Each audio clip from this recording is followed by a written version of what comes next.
मी तुम्हाला कोकम जे कोकणामध्ये कोकम जे फेमस आहे कोकणातलं ते कसं असतं आणि कोणत्या झाडावर लागतं ते पिकल्यानंतर कसं असतं आणि त्याला कशा प्रकारे काढलं जातं हे तुम्हाला आज मी दाखवणार आहे. चला या.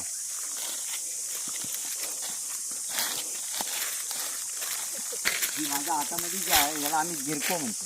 काय म्हणतो? गिरको. ही गिरको अशा प्रकारे बांधली जाते. याची बांधणी तुम्ही बघू शकता.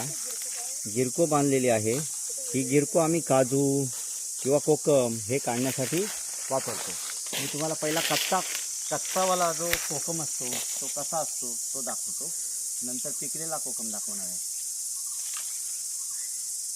हे बघा, हा जो समोर पडलेला आहे ही कोकमाची पहिली अवस्था. हा कोकम हिरवा दिसतोय बघा.